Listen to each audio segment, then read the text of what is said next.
Benefit of training with a registration training organisation. আমরা কি benefit মানে ওখান থেকে হবে, আরটিও থেকে কি থাকতে হবে, হালনাগাদ হতে হবে, একটা জিনিস কি আপডেট স্কিল হতে হবে, হালনাগাদ। এরপরে হতে হবে এমপ্লয়িজ পারফরমেন্স, কর্মচারীদের কর্মদক্ষতা থাকা লাগবে। আর একটা পয়েন্ট হলো রিটার্ন অন ইনভেস্টমেন্ট। আচ্ছা, কেউ কি সেশনটা রেকর্ড করছে? ওই যে একটা ভাই থাকে, উনি তো রেকর্ড করে নিয়মিত, উনি কি আছেন ভাই? আপনি আছেন? না, কেউ কি করছে? মোকাররম ভাই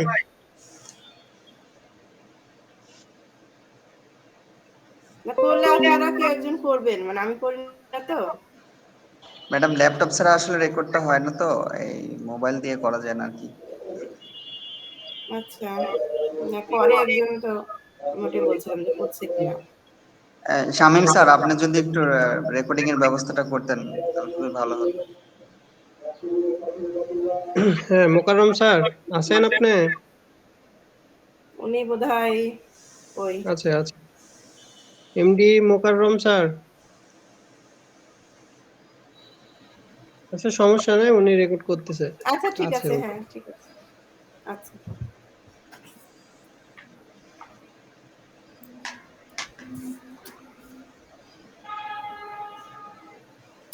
হালাকাত হতে হবে। একটি নিবন্ধিত প্রতিষ্ঠান সংস্থার সাথে প্রশিক্ষণের সুবিধাগুলো কি হালনাগাদ হতে হয়, এটি অবশ্যই কি আপডেট স্কিল হতে হবে। এন্ড আচ্ছা ম্যাডাম, আপনি হালনাগাদের কি কোনো ডিউরেশন টাইম আছে? যখন আমাদের কারিকুলাম গুলো 3 বছর 5 বছর পর পর চেঞ্জ হয়, এরকম কি কোনো হালনাগাদের কোনো ইয়ে আছে, মানে ডিউরেশন টাইম আছে? যেমন প্রবিধান একটা সিস্টেম আছে, বা ট্রেনিং এর কোনো হালনাগাদের কোনো ইয়ে আছে কিনা, ডিউরেশন টাইম আছে কিনা, যে 2 বছর 3 বছর পর পর এরকম আপডেট স্কিল? হ্যাঁ, অবশ্যই অবশ্যই এরকম হালনাগাদ আছে। এটা আমাদের তথ্যে যখন আমরা সার্টিফিকেটটা পাই তখন এখানে লেখা থাকে ভ্যালিডিটি 5 বছর। তো এটার ভ্যালিডিটিটা দিয়ে দেয় 5 বছরের জন্য। তো 5 বছর জি পর জি অটোমেটিক এটা আবার ইয়ে করতে হবে। জি, আবার নতুন আপডেট যখন স্কিল আসে, ওটার উপর আমার আবার দক্ষতা অর্জন করতে হবে। স্যার, হ্যাঁ একটা হ্যাঁ বিষয় ছিল যে আমাদের যে সার্টিফিকেটটা প্রাপ্ত হবে, বা যে সার্টিফিকেটের যে ডিউরেশন টাইমটা 5 বছর দেওয়া থাকে, আমাদের সিলেবাস কারিকুলামের ডিউরেশন কোনো আছে কিনা, যে আপডেট মানে ইয়ে আছে কিনা, যে এই বছর 5 বছর পর পর আমাদের কারিকুলামটা চেঞ্জ হচ্ছে এরকম? কারিকুলামটা চেঞ্জ হওয়ার এরকম কোনো এখন পর্যন্ত নির্দেশনা পাওয়া যায় না, বাট এরকম কারিকুলাম চেঞ্জ হয়। এটা প্রতিষ্ঠান কর্তৃক, মানে প্রতিষ্ঠান যখন চাইবে তখন সেটা ইয়ে করতে পারবে, চেঞ্জ করতে পারবে। এবং মানে আপনার উত্তরটা হচ্ছে হ্যাঁ, এটা হয়। ডিউরেশন টাইম হচ্ছে আমার 5 বছর সর্বনিম্ন, সর্বোচ্চ হচ্ছে 10 বছর। 5 বছর থেকে 10 বছরের মধ্যে এটা চেঞ্জ হয়। যেমন আমরা যেটা আগে ছিল সেটা হচ্ছে 2009, তারপরে 2016, তারপরে এখন 2021-এরটা চলতেছে, এরকম আর কি। ও স্যার, আমি বলতেছিলাম বিটিভির একটা আন্ডারে হয় কিনা, এই জন্য প্রতিষ্ঠান তো কোনো কারিকুলাম করতে পারবে কিনা, ভাই? হ্যাঁ, ভোট। আসলে জি জি। আসলে শোনেন, আপনারা কি এটা আগে ক্লিয়ার হয়েছেন যে কারিকুলামটা কি? আর হচ্ছে ওই যে কারিকুলাম একটা আছে, আর একটা কি যেন ইন্ডাস্ট্রি যেন, উম, ওটা খেয়াল আসতেছে না। কারিকুলামটা আসলে প্রতিষ্ঠান কর্তৃক ইয়ে করে, প্রতিষ্ঠান থেকে অনুমোদন পায়। মানে প্রতিষ্ঠান যে রুলস রেগুলেশনটা তৈরি করবে সেটা হচ্ছে কারিকুলাম, আর যেটা ইন্ডাস্ট্রি তৈরি করবে সেটা হচ্ছে সিএস। কারিকুলাম আর সিএস এর মধ্যে পার্থক্য এরকম কিছু একটা আছে হয়তোবা। না স্যার, আমার একটা কোশ্চেন ছিল স্যার, যে কারিকুলামটা কি কোনো প্রতিষ্ঠান করে দেয় নাকি কোনো বোর্ড কর্তৃক করে দেয়? যেমন আমাদের এটা এই কোর্সটা তো বিটিভির আন্ডার রেজিস্ট্রেশন প্রাপ্ত, বিটিভি আমাদের কোনো কারিকুলাম দেয় কিনা, প্রতিষ্ঠানকে ইনভাইট করে। তারপরে সিএসটা তো অবশ্যই ইন্ডাস্ট্রি দিচ্ছে, বাট এইটা কি বিটিভি দেয়? যে কারিকুলামটা দেয় সেটা বিটিবি দেয় না, বিটিবি দেয় প্রতিষ্ঠানকে। প্রতিষ্ঠান তখন সেটা মডিফাই করে তারপরে সব সব ট্রেড বা সব ইয়েতে মানে বিশ্লেষণ করে। স্যার বিটিবি বিকালে দেয়, হ্যাঁ বিটিবি বিকে হ্যালো হ্যাঁ। জি জি। স্যার বলেন। স্যার, বলতে যাচ্ছিলাম যে বিকালে এমনিতে সময় কম থাকে, হ্যাঁ, ক্লাসটা শেষ করে প্রশ্ন উত্তর পর্ব রাখলে ভালো হয়। আচ্ছা আচ্ছা আচ্ছা, আপনি কি হচ্ছে রেকর্ড করতেছেন মোকাররম স্যার? জি স্যার, রেকর্ড হচ্ছে। আচ্ছা।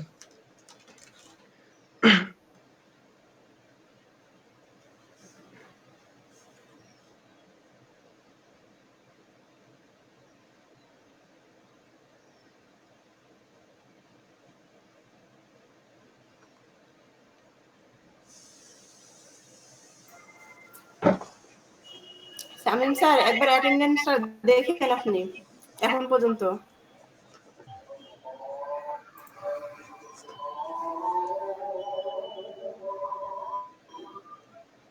আর আপনাদেরকে আজকে বলে রাখি, আজকে কিন্তু আপনাদের আজকে থেকে যে ক্লাসটা হবে এটা প্রতিদিন ক্লাস হবে, আজকে হবে, কালকে হবে এবং এটা সোমবার পর্যন্ত, এই সপ্তাহ গোটাটাই রেগুলার ক্লাস হবে প্রত্যেক দিন। আর এই ক্লাসগুলো যে মিস করবেন সে কিন্তু এই গ্রুপ থেকে মানে এই ব্যাচ থেকে বিতাড়িত হচ্ছেন। এই ক্লাসগুলো যে মিস করবেন সে এই ক্লাস থেকে বিতাড়িত হচ্ছেন। আপনারা মানে কোর্স থেকে বিতাড়িত হচ্ছেন না, কারণ পরবর্তী কোর্সে আবার আপনাকে ইনভাইট করা হবে, বাট এই যে ব্যাচ চলতেছে দুইটা, এই ব্যাচ থেকে আপনি রিমুভ হয়ে যাবেন। এই জন্য সবাই ক্লাসগুলো মানে কন্টিনিউ করার চেষ্টা করবেন।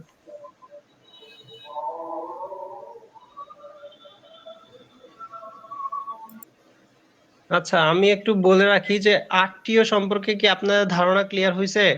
আরটিও হচ্ছে বোর্ড স্বীকৃতি প্রাপ্ত একটা ট্রেনিং প্রতিষ্ঠান যেখানে ট্রেনিং প্রোভাইড করা হয়। এটাই, জাস্ট আরটিও বলতে এটাই, যে একটা ট্রেনিং প্রতিষ্ঠান যেটা বিটেপ কর্তৃক অথবা এনএসডিএ কর্তৃক স্বীকৃতিপ্রাপ্ত বা নিবন্ধিত। আর benefit of training with a registered training organisation, RTO. RTO থেকে ট্রেনিং করলে আপনি কি কি বেনিফিট পাবেন এটা জাস্ট উল্লেখ করছে এখানে। আপনি তিনটা জিনিস পাচ্ছেন, সেটা হচ্ছে স্কিল আপডেট স্কিল, আপনার যে স্কিলটা আছে সেটা আপনি আপডেট করতে পারছেন। এমপ্লয়ি পারফরমেন্স, এখানে আপনি পারফরমেন্স মানে করতে পারছেন, ইমপ্রুভ করতে পারছেন, আপনার যে পারফরমেন্সটা আছে সেটা আপনি ইমপ্রুভ করতে পারছেন পারফরমেন্সের মাধ্যমে। রিটার্ন অফ ইনভেস্টমেন্ট, আপনি যে একটা ইনভেস্ট করতেছেন এই প্রতিষ্ঠানে ট্রেনিং নেওয়ার জন্য, যেটা ইনভেস্ট করতেছেন, যেমন সময়, যেমন টাকা বা স্কিল, যেটাই আপনি ইনভেস্ট করতেছেন সেটা আপনি রিটার্ন পাবেন। এটাই হচ্ছে আরটিও থেকে ট্রেনিং প্রাপ্তর বেনিফিট বা উপকারিতা। বুঝাতে পারছি সবাইকে জি আরটিও স্যার, এবং বুঝতে আরটিও বেনিফিটটা? আরটিও হচ্ছে বিটেপ অথবা এনএসডিএ কর্তৃক নিবন্ধিত একটা প্রতিষ্ঠান যেখানে ট্রেনিং প্রোভাইড করা হবে, এবং এটার বেনিফিট হচ্ছে এখানে আপনি আপডেট স্কিল করতে পারবেন, আপনার স্কিল যেটা আছে সেটা আপডেট হবে, আপনি যেটা পারফরমেন্স আছে এমপ্লয়ি পারফরমেন্স সেটা ইমপ্রুভ হবে, বৃদ্ধি পাবে। এবং রিটার্ন অফ ইনভেস্টমেন্ট, আপনি যে ইনভেস্টটা করতেছেন, যেমন সময়, একটা ট্রেনিং নিতে গেলে অবশ্যই সময় ইনভেস্ট করতে হয়। তারপর টাকা, কোনো জায়গায় আছে এমন যে টাকা দিয়ে সেই ট্রেনিংটা করতে হচ্ছে, আরটিওতে সেই রকম, যখন আপনি ট্রেনিং নিবেন অথবা সময় ব্যয় করবেন সেটা আপনাকে রিটার্ন করবে। কি আপনি যখন এখান থেকে একটা ট্রেনিং অ্যাচিভ করলেন, তারপর কি এটা যখন কাজে লাগাবেন তখন সেটা রিটার্ন হিসেবে আপনার কাছে আসবে না? যেমন আমার কথাই বলতেছি, আমি কিন্তু প্রথমে কি করছি, লেভেল 4 করছি, দেন এখন লেভেল 4 এর ট্রেনার হয়ে গেছি। বুঝতে পারছি?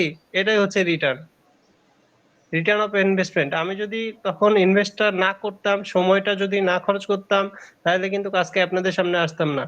আমি কি বুঝাইতে পারছি? জি স্যার, জি জি। হ্যাঁ, ম্যাডাম কন্টিনিউ করেন, আমি একটু কাজ করি। আচ্ছা স্যার।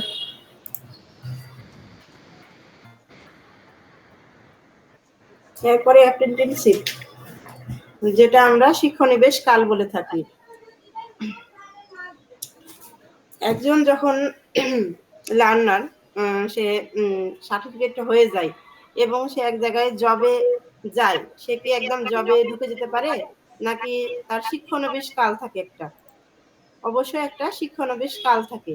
এই শিক্ষানবিশ কালটাকে অ্যাপ্রেন্টিসশিপ বলা হয়। যার বিনিময়ে দেখা যাচ্ছে সে পুরোপুরি বেতনভুক্ত না, কিন্তু সে কি হবে, সেই প্রতিষ্ঠানে কাজ শিখবে, কর্মরত থাকবে এবং কাজ শিখবে। সেই সময়টাকে অ্যাপ্রেন্টিসশিপ বলা হয়। জি, শিক্ষানবিশ প্রফেশনাল কাল টাইপ যেটাকে, ট্রেনিং পিরিয়ড বলে। জি হ্যাঁ ট্রেনিং পিরিয়ড। জি। অনেকেই দেখেছেন যে ব্যাংকে বেশিরভাগ ব্যাংকেই এই ট্রেনিংটা মানে আমরা সবাই লক্ষ্য করে থাকি, অন্য জায়গায়ও থাকে যে ব্যাংকে ঢোকার আগে দেখা যাচ্ছে 3 মাস তার শিক্ষানবিশ কাল চলছে। সে পুরোপুরি একদম কর্মরতই থাকবে, কিন্তু সে ব্যাংক যে এমপ্লয়ি বেতন পায় ওইভাবে বেতনটা তার হবে না। সে শিখবে, একদম পুরো কর্মস্থলে যেই শিখবে, সে কাজ করবে। এই শিক্ষানবিশ কালটাকে অ্যাপ্রেন্টিসশিপ বলা হয়।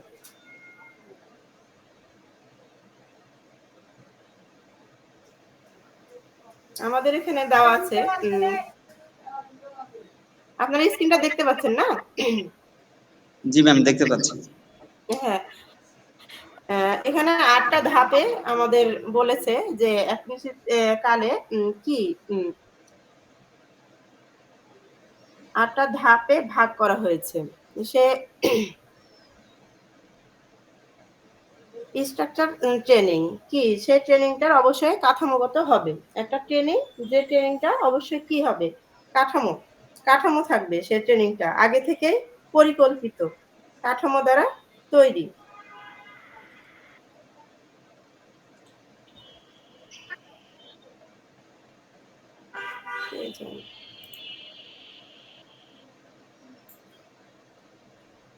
এরপরে স্কিল ট্রেনিং। এই ট্রেনিংটা কি হবে, অবশ্যই কি স্কিলড হবে। আমাদের ট্রেনিংটা অবশ্যই কি দক্ষতার হবে, দক্ষভাবে সে ট্রেনিংটা প্রাপ্ত হবে। তারপরে শিক্ষানবিশ আইন হবে, অ্যাপ্রেন্টিসশিপ লটা দেওয়া থাকবে ওখানে, কিভাবে কাজটা করবে, কেমন করে হবে, কি কি দিকগুলা বিবেচনা হবে, সেই লটাও আমাদের বিবেচনা করা হবে। তারপরে সার্টিফিকেশন কি হবে, অবশ্যই পরিচয়পত্র বা প্রমাণপত্র এখানে দেওয়া থাকবে। তারপরে থাকবে ইনভেস্টমেন্ট ইন ট্রেনিং, সেটা হবে বিনিয়োগ সম্পূর্ণ ইনভেস্টমেন্ট থাকবে। তারপরে আর্ন অ্যান্ড লার্ন, আয় করা এবং শেখা। সেখানে এই ট্রেনিংটা যে আগেই বললাম যে সে অবশ্যই শিখবে, কিন্তু তার কিছু বেনিফিট বা সে আয়ও করবে। তাকে এই অ্যাপ্রেন্টিসশিপ কালে দেখা যায়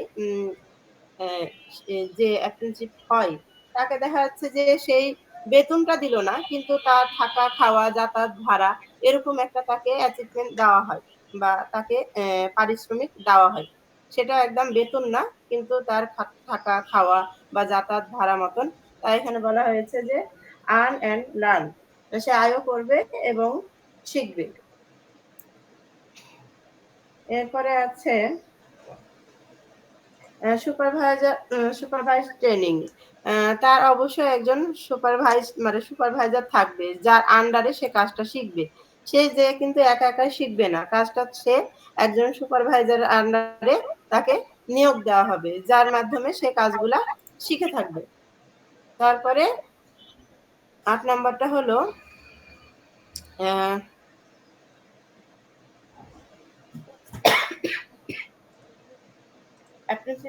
কন্ট্রাক্ট।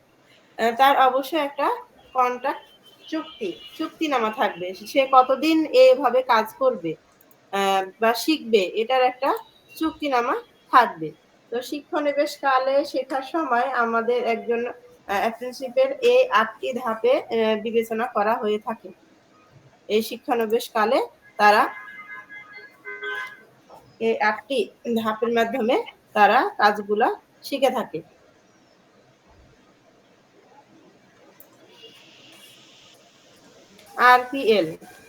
আরপিএল হলো রিকগনাইজেশন অফ প্রায়র লার্নিং। এটা আমরা আগে শুনেছি কেউ আরপিএল সম্পর্কে শুনেছি? আমরা আরপিএল দিই না, অনেক সময় আরপিএল এ বসি না আমাদের ডিবেট সেক্টরে। আরপিএলটা এমন হলো যে আগে থেকে জানে। আচ্ছা বলেন তাহলে একটু শুনি। আরপিএল হচ্ছে আমরা কাজ জানি কিন্তু আমাদের কোনো সনদ নেই, এই সনদের কাজটাই করে হচ্ছে আরপিএল, মানে আমাদের হ্যাঁ, অভিজ্ঞতার যে আমাদের পূর্ব শিক্ষার বা পূর্ব কাজের স্বীকৃতি প্রদান করে থাকে, তাই না? জি জি। আরপিএল এর মাধ্যমে আমরা কি সার্টিফিকেট পেয়ে থাকি আমরা।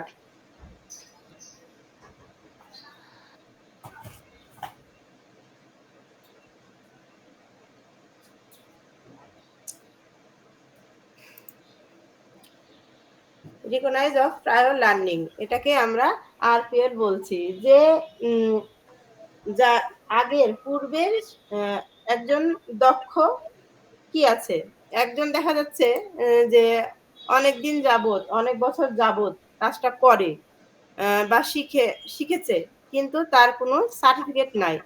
এই সার্টিফিকেটের আওতায় আনার জন্য যেটা বিটিভি থেকে হোক বা এনএসডিএ থেকেই হোক একটা সার্টিফিকেট ব্যবস্থা করেছে, যেটা কিভাবে করে থাকে, অল্প সময়ে একজন দক্ষ কর্মী তার সার্টিফিকেটটা অর্জন করতে পারবে। এই প্রক্রিয়াটাকে আরপিএল বলা হয়।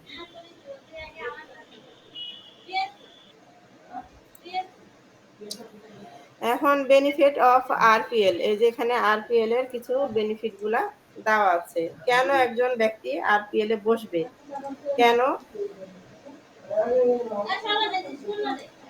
আরপিএল আসলো, এটা এখানে বলা হয়েছে।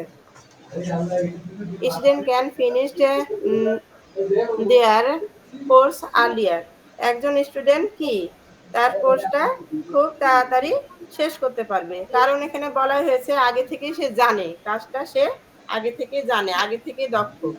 অন্য যেসব ট্রেনিং গুলো আমরা দেখে থাকি যে 3 মাসের ট্রেনিং, তার কি 3 মাস শেখা লাগবে? এখানে কিন্তু তার 3 মাস শেখা লাগবে না, সে আগে থেকে জানে, সে জাস্ট আরপিএল এ বসবে, সার্টিফিকেট নিবে, চলে যাবে। তার কি হলো, আর্লিয়ার কোর্সটা খুব তাড়াতাড়ি শেষ হলো।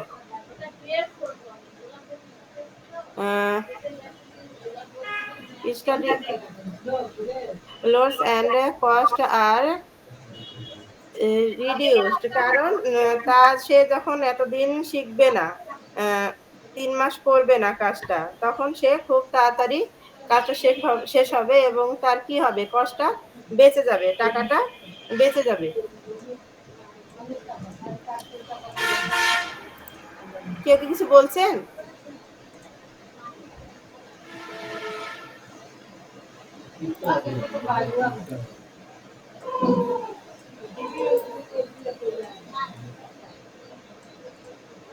নভেল স্যার, আপনি দেরি করেন ক্লাসে।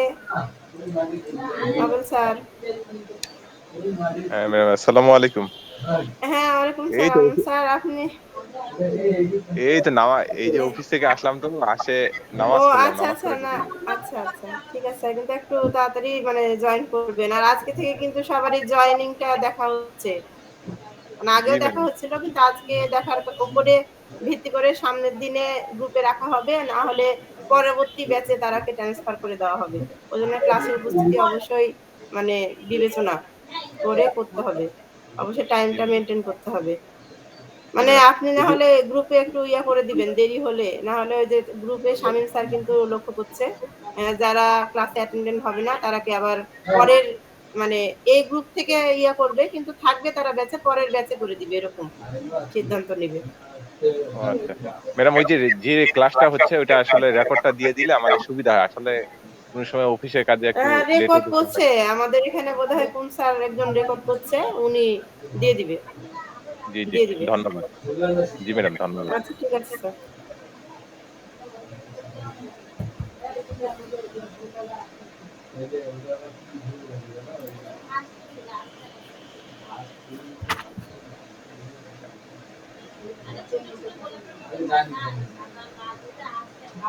এখানে একটা আরপিএল এ বসলে মূলত কি কি তারা বেনিফিট পেয়ে থাকবে সে কথাগুলাই বলা হয়েছে। একজন ব্যক্তি বর্তমান দক্ষতা কি থাকবে আরপিএল এর মাধ্যমে তার अभी बात मत कर লক্ষ্য तो অর্জন হতে পারবে।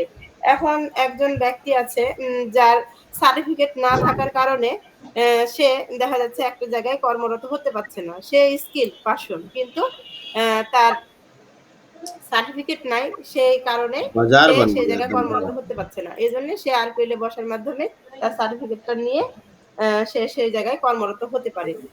মূলত সব কথার এই কথায় আরপিএল একটা এমন প্রক্রিয়া যার মাধ্যমে একজন দক্ষ কর্মী তার পূর্বের দক্ষ ক্ষমতাকে কাজে লাগিয়ে সে আরপিএল মাধ্যমে সার্টিফিকেট হয়ে তা সে নতুন কর্ম জায়গায় বা সে জায়গায় কর্মরত হয়ে থাকে, সার্টিফিকেটে যুক্ত হয়ে, সার্টিফিকেটটা পেয়ে, এটাকে আরপিএল বলা হচ্ছে।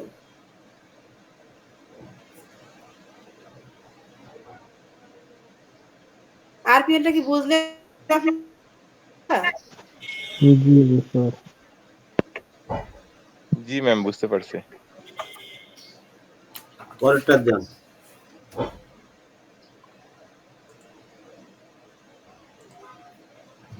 আরপিএল এভিডেন্সে যান।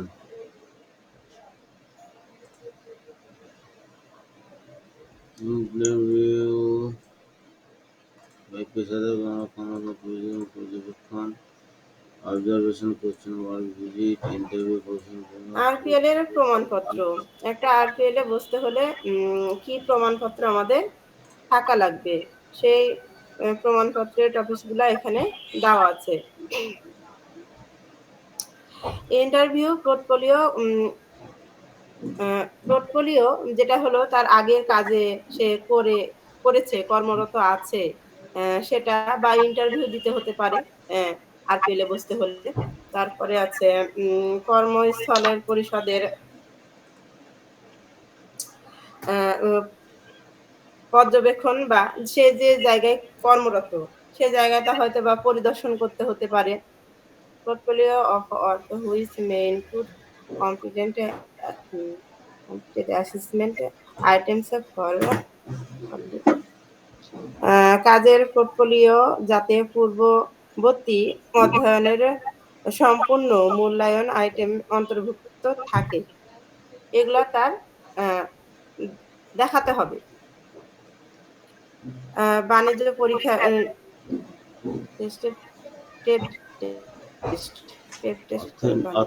বাণিজ্য পরীক্ষা মূল্যায়ন, যেখানে কোনো প্রশিক্ষণে জড়িত আছে কিনা, সে আসলে কোনো প্রশিক্ষণে জড়িত আছে কিনা, এগুলা তার সাপ্লিমেন্টারি দেওয়া অ্যাসেসমেন্ট লাগবে। টাস্ক ফোর্স বা চ্যালেঞ্জ নিয়োগকর্তা দ্বারা প্রমাণের where no training involved. প্রয়োজনীয়তা। একটা আরপিএল এ বসতে হলে তার এই প্রমাণপত্রগুলা দেওয়া লাগবে বা জানানো লাগবে। Portfolio of work which may include আমাদের এরপরে আছে self check qualification of 2। work. Self check 2 এ আমরা যা পড়লাম, এর আগে পড়লাম, সেগুলা থেকে দেওয়া আছে competency standard have মেনিং 9 components. Sir আপনারা শুনছেন? জি ম্যাম। জি ম্যাম। জি ম্যাম। হ্যাঁ, এই যে শুনছি। সেলফ চেকটা এর আগে তো একটা সেলফ চেক গেছে 1, এখানে 2 নাম্বার সেলফ চেকটা দেখতে পাচ্ছেন আপনারা। সেলফ চেকটা কি জানেন আপনারা?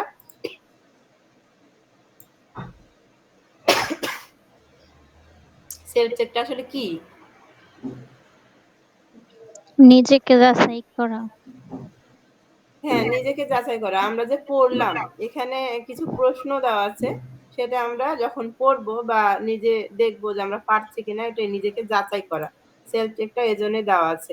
এই যে দেখেন এখানে কম্পিটেন্সি স্ট্যান্ডার্ডের কি কয়টা পয়েন্ট আমরা পাচ্ছি? 9টা না?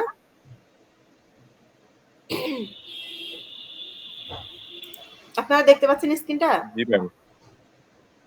হ্যাঁ, জি ম্যাম, এখানে দেখতে এটা পাচ্ছি। আছে। হ্যাঁ, সেলফ থেকে যে প্রশ্নগুলা থাকবে সেগুলো অবশ্যই আমরা পড়বো। ঠিক আছে? অবশ্যই আমরা পড়বো। ভিতরে তো পড়বোই। এখন কিন্তু শুধু সেলফ চেক থেকেই কোশ্চেন আসে না, ভিতর থেকেও আসে। সেহেতু সেলফ চেকের গুলা যে ছেড়ে আমরা শুধু পড়বো তাও না। সেলফ চেকের গুলাও আমরা অবশ্যই পড়বো।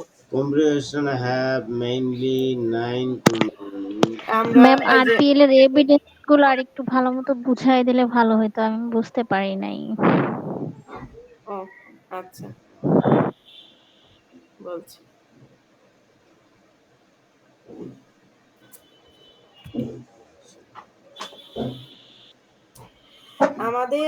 আমরা যে এক জায়গায় কর্মরত আছি বা পেশাদার, আমরা যে দক্ষ, সেটার জন্য কি পোর্টফোলিওটা আমাদের অবশ্যই দেখাতে হবে বা জানাতে হবে। আমরা যখন এক জায়গায় পরীক্ষায় বসবো, সেখানে তো কিছু থাকে না যে আমাদের এই আইটেমগুলা বা এই পরীক্ষাটাতেই বসছেন। আপনার যখন সিবিটিএ 4 এ বসবেন, তো আপনাদের একটা স্কিল সার্টিফিকেট দেওয়া লাগছে না সবার? ওটা শো না করলে কি 4 এ বসতে পারবেন কেউ? জি না ম্যাম। জি না ম্যাম। হ্যাঁ, জি ম্যাম। অবশ্যই বুঝতে পারবো না। সেরকম এখানে আরপিএল বলা হয়েছে যে আগে দক্ষ সে। শুধু সার্টিফিকেট নাই। সার্টিফিকেটটা নেওয়ার জন্য সে আরপিএল দিতে আসছে। এজন্য তার আগের পূর্ব অভিজ্ঞতার পোর্টফোলিও। কেউ এক জায়গায় কাজ করলে তার একটা স্বীকৃতি থাকে না যে সে এতদিন ধরে কাজ করেছে? সেই প্রমাণপত্রটা এখানে দিতে বলেছে যে সেই প্রমাণ পোর্টফোলিওটা দিবে, সে যে আগে কাজ করতো সেই জায়গার কাগজপত্রগুলা দিবে। তারপরে কর্মরত পরিষদ সহ পরিদর্শকের এখন দেখা যাচ্ছে অনেকে আছে যে লিখিতভাবে পরীক্ষা দিতে পারে না, অনেকেই আছে তাকে তার কর্মস্থলে যেই সেই পরীক্ষাটা নিবে, গ্রহণ করবে, তার এখানে কর্মস্থলের পরিদর্শন করবে, ভিজিট করবে, এটার কথা বলা হয়েছে। এভাবে হতে পারে। Portfolio work which may include competent assessment items for provide study তার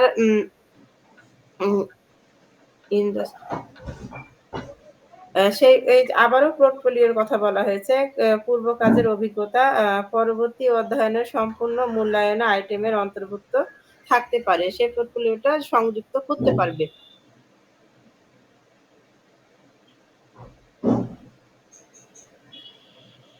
এরপরে বলা হয়েছে assessment task and challenge task. সে কি করতে পারে, তাকে অ্যাসেসমেন্টের টাস্কে কিছু কাজ, সে যে কাজগুলা করেছে পূর্বে সেখান থেকেও কিছু কাজ দিতে হতে পারে। অ্যাসেসমেন্টে হোয়ার তো ট্রেনিং ইজ এ মূল্যায়নের সাথে প্রশিক্ষণ জড়িত নয়, সেখানে যে সে কাজ করতো সেখানে কোনো ট্রেনিং করতো না, সে আসলে কর্মরত ছিল, সেই জিনিসটা যাচাই। তারপরে বাণিজ্য পরীক্ষা, সে আসলেই কর্মরত ছিল, সুপারভাইজার বা নিয়োগকর্তা দ্বারা প্রমাণপত্র, তার সুপারভাইজার দ্বারা সে যে এমপ্লয়ি ছিল তার একটা প্রমাণপত্র সে ওখানে সাবমিট করবে। মূলত সে একটা জায়গায় যে কর্মরত ছিল সেটার প্রমাণপত্রগুলা দেওয়ার মাধ্যমে সে একটা আরপিএল এ বসতে পারবে, সে কথাগুলাই এখানে তুলে ধরা হয়েছে।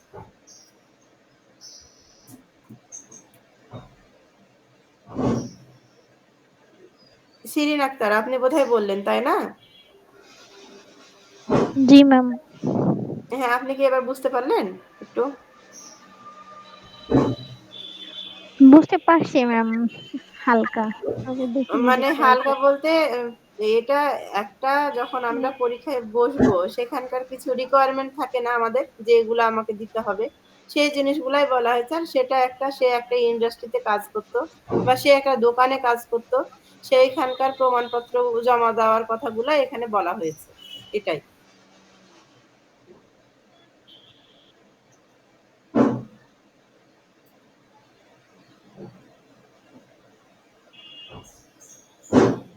আমরা সেলফ চেকটা অবশ্যই এই যে যতগুলা কোশ্চিন আছে এখানে আমরা পড়ে আসলাম, এগুলাই আছে, আবার এগুলো অবশ্যই আমরা পড়বো।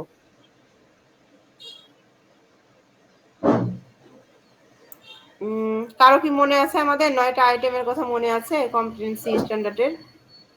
কারোর মুখস্থি করেছেন কেউ?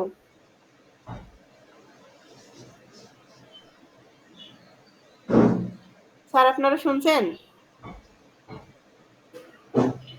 জি ম্যাম।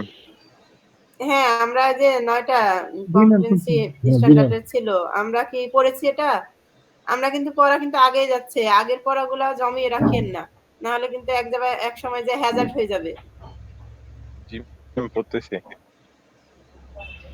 এটা কিন্তু খুবই গুরুত্বপূর্ণ একটা মানে এখানে যে যতগুলাই প্রশ্ন আছে সবই কিন্তু গুরুত্বপূর্ণ।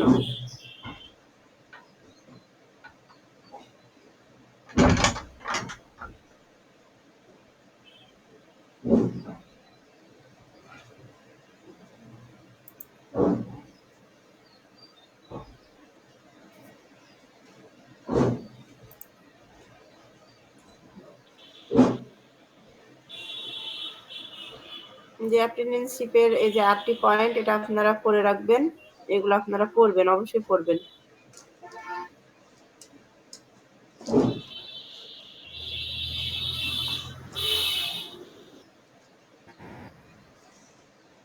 এরপর আমরা ইনফরমেশন শীট 3 নম্বরে আসলাম। ইনফরমেশন শীটে আছে ওয়ার্কপ্লেস ইস্যু।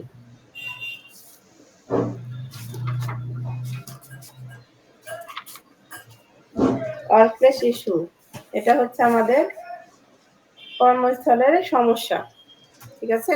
ওয়ার্কপ্লেস ইস্যু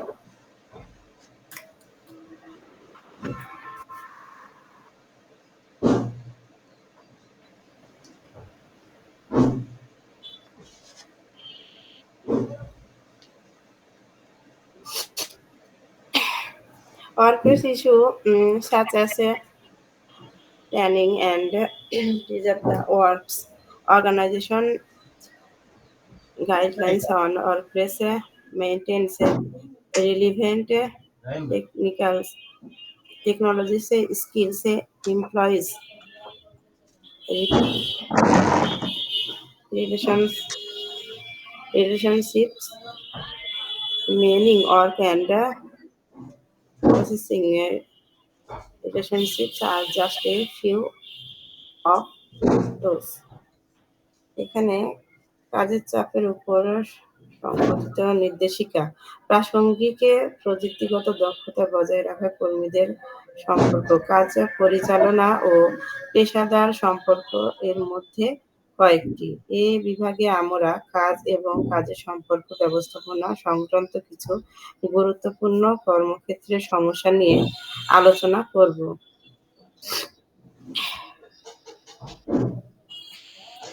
আমরা যেখানে কাজ করি কিছু ওয়ার্কপ্লেস ইস্যু সব জায়গায় থাকে সেই ওয়ার্কপ্লেস ইস্যুগুলোর কথা এখানে বলা হয়েছে।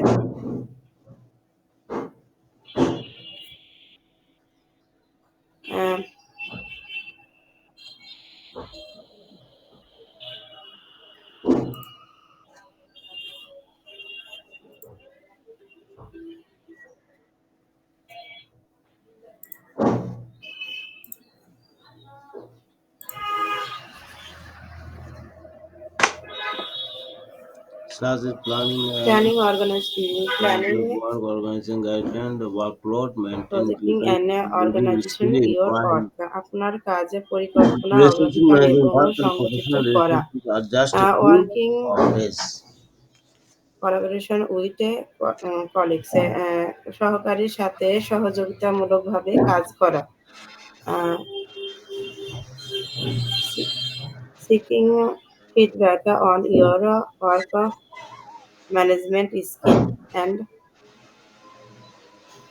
professional relationship আপনার কাজ ব্যবস্থার দক্ষতা ও পেশাদার সম্পর্কে বিষয়ে প্রতিক্রিয়া চাওয়া adopting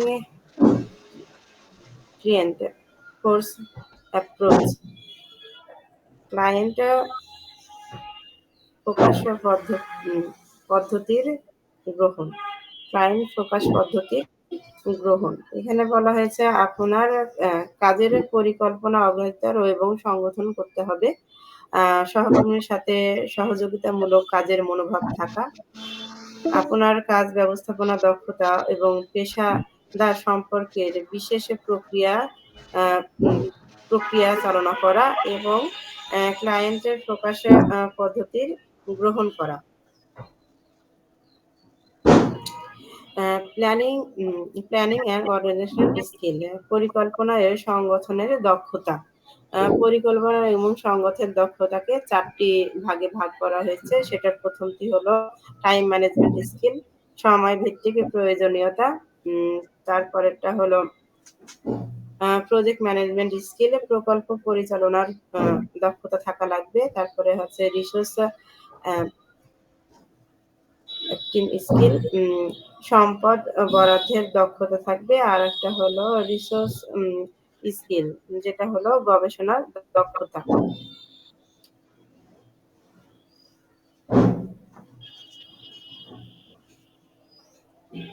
টাইম ম্যানেজমেন্ট স্কিলের মধ্যে আমাদের যেটা বলা হয়েছে হ্যাঁ আপনারা আছেন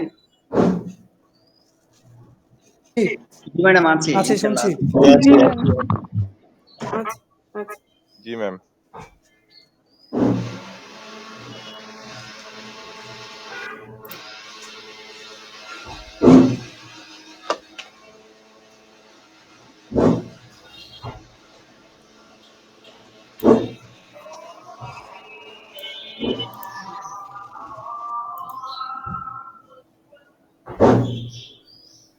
টাইম ম্যানেজমেন্ট স্কিল এখানে টাইম ম্যানেজমেন্ট স্কিলের মধ্যে যা বলা হয়েছে সময় ভিত্তিক প্রয়োজনীয়তা এবং সময়সীমা মেটানোর সময় ব্যবধানের দক্ষতা বলা হয়েছে ability to meet time based requirement and else ability to identify and adjust high and low priority task. উচ্চ এবং নিম্ন অগ্রাধিকার কাজগুলির শনাক্ত এবং সামঞ্জস্য করার ক্ষমতা, সময়কে কার্যকরভাবে ব্যবহার করার ক্ষমতা, ability to allocate a fixed amount of time to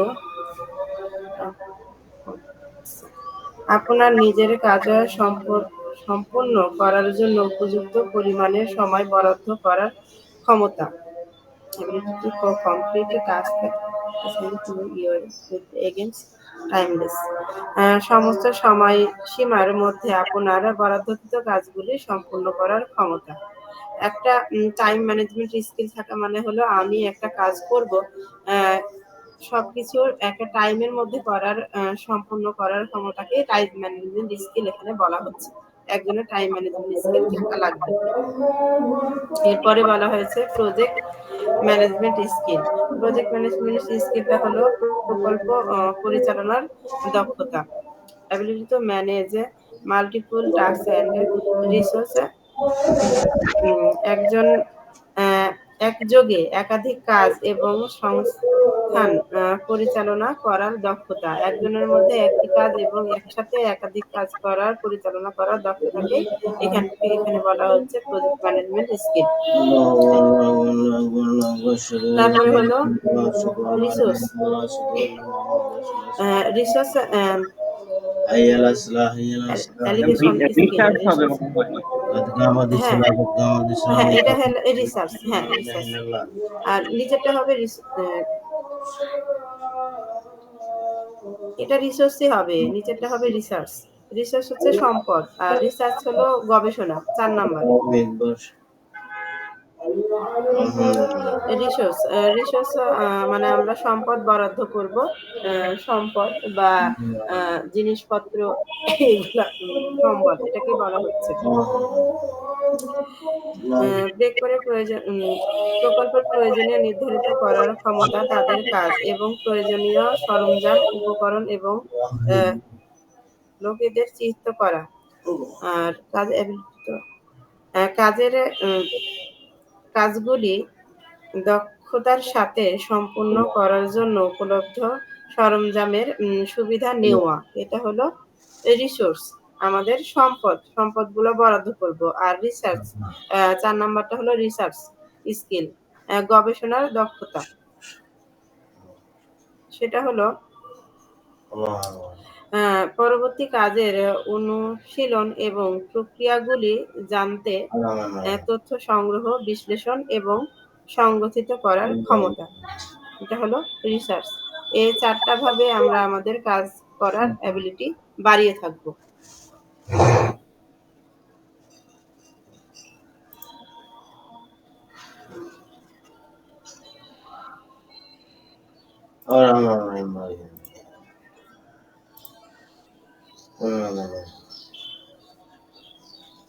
স্বামী আল্লাহ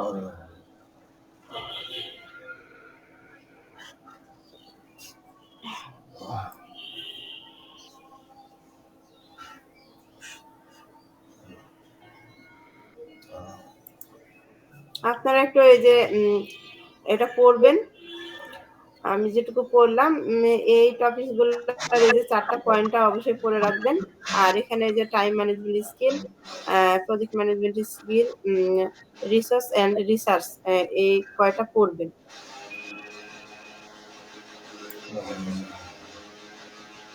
কি আছে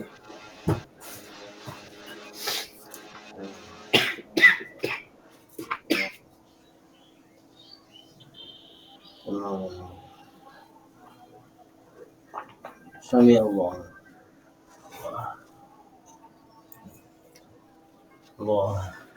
এরপরে আছে আমাদের এমপ্লয়াবিলিটি স্কিল, কর্মদক্ষতার স্কিল।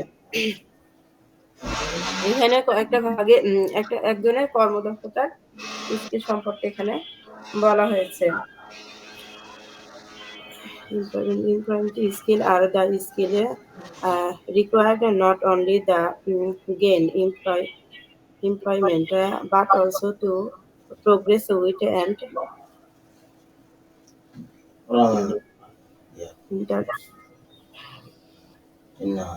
দলগতভাবে কাজ করার যখন দলের সকল সদস্য একসাথে কাজ করে থাকবে এখানে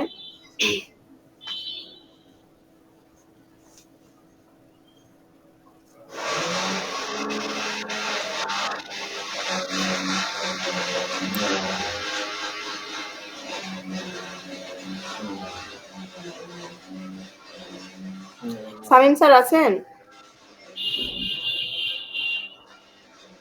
ম্যাডাম এই কমিউনিকেশনটা একটু যদি বোঝাইতেন। ম্যাডাম বলেন। হ্যাঁ বলবো। স্যার আজকে ম্যাডাম মানে এখন কি 5টা পর্যন্তই নাকি আরেকটু বেশি হবে?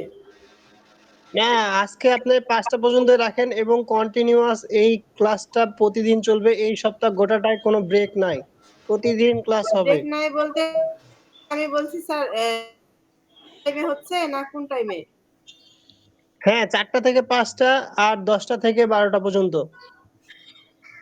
আচ্ছা, এটা প্রতিদিন নাকি? হ্যাঁ, প্রতিদিন এই সপ্তাহটা গোটাটাই এই টাইমে চলবে, এই শিডিউলে চলবে। আচ্ছা, উপস্থিতিটা আমি আপনাকে স্ক্রিনশট দিয়ে পাঠিয়ে দিচ্ছি। এখন আচ্ছা, পর্যন্ত যারা সমস্যা আছে নেই, আমি একটু ওগুলা দেখেন। কমপ্লিট করে নিচ্ছি। আর আপনারা একটু কোঅপারেট আচ্ছা করবেন, কারণ আমাদের ব্যাচটা এই মানে ঈদের আগে একটা ব্যাচ অ্যাসেসমেন্ট দেওয়ানো হবে, ঠিক আছে? তো এই এক ব্যাচে 40 জন 50 জন নট ম্যাটার, আপনারা সবাই সকলে উপস্থিত থাকবেন এবং ঈদের আগে এই পরীক্ষার প্রস্তুতিটা নেবেন, ঠিক আছে? স্যার ঈদের আগে জি কি স্যার। হচ্ছে এনএসডির স্কিলটা হবে? এনএসডি এর স্কিলটা তো বলছে না, 24 তারিখের পর থেকেই হবে কন্টিনিউয়াস। 24-25 তারিখের পর থেকে কন্টিনিউয়াস হবে। আপনার অকুপেশন আসবে এই 25 তারিখের পরেই। Okay sir, thank you sir. Occupation অনুযায়ী সবার স্কিলটা আগে করানো হবে, যাদের স্কিল করানো নাই দেন আপনাদের অ্যাসেসমেন্ট হবে। এটা নিয়ে কোনো কনফিউশন না থাকাই উচিত। আর আজকে সম্ভবত আপনাদের 1 নাম্বার সিভিএলএমটা শেষ হবে, তো আপনারা সবাই একটু মানে মনোযোগী হবেন। আর এই যে কোশ্চিনটা আপনাদের মাস্ট মানে মেবি আপনাদের কোশ্চিনটা দেওয়া হয়েছে, আচ্ছা সেটা রাত্রে আলোচনা করব। যেটা প্রশ্ন সমস্যা আছে এই পর্যন্ত এখন পর্যন্ত সেটা আমাকে রাত্রে বলবেন। আর যেটা আপনাদের 2টা গ্রুপ আছে, 2টা গ্রুপে একটা যেটা আলাদা আছে মানে সিবিএ একটা আছে, অনলাইন অফলাইন আছে। যারা অনলাইন অফলাইন আছে তারা আমার ক্লাস করবেন, আর যারা সিবিএ তে আছেন তারা ম্যাডামের ক্লাস করবেন। এবং অবশ্যই সকল ক্লাসে উপস্থিত থাকবেন, কারণ আজকে থেকে মনিটরিং হবে। এই ক্লাসটা আমি মনিটরিং করতেছি, কিন্তু নেক্সট টাইম থেকে এটা একদম এনএসডি কর্তৃক এবং যে কোর্সটা পরিচালনা করতেছে সেও এটা মনিটরিং করবে। এই জন্য সকলেই উপস্থিত থাকবেন, নাহলে কিন্তু আপনারা কোর্স থেকে বিতাড়িত হয়ে যাবেন। এটা একটু খেয়াল রাখবেন সকলেই। যদিও ক্লাস না শোনেন সমস্যা নাই, বাট অ্যাড হয়ে থাকবেন, সংযুক্ত হয়ে থাকবেন, ঠিক আছে? বুঝাইতে পারছি? ওকে স্যার, ঠিক আছে জি স্যার। স্যার। কাজটা করতে কারো যদি সমস্যা হয় তো তারপরেও সবাই অ্যাড হয়ে থাকবেন, কারণ উপস্থিতিটা মাস্ট।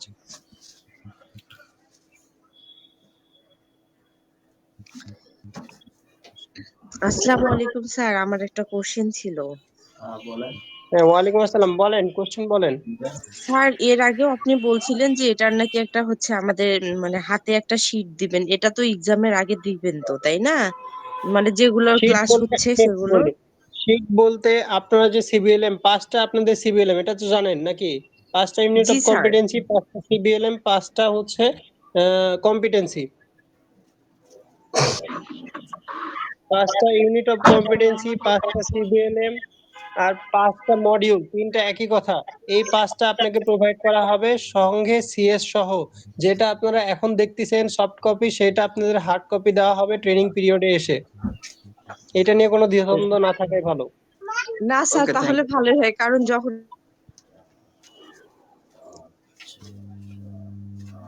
কথা আটকাই গেছে আপনার, বুঝি নাই।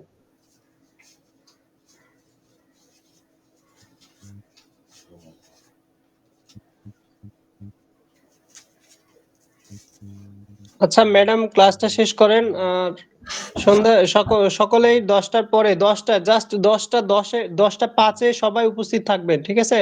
10টা 5 কেউ পার করবেন না, নাইলে কিন্তু ক্লাসটা অনেক পিছায় যাবেন। আজকে আমাদের সিভিএলএম 1টা কমপ্লিট হবে ইনশাআল্লাহ।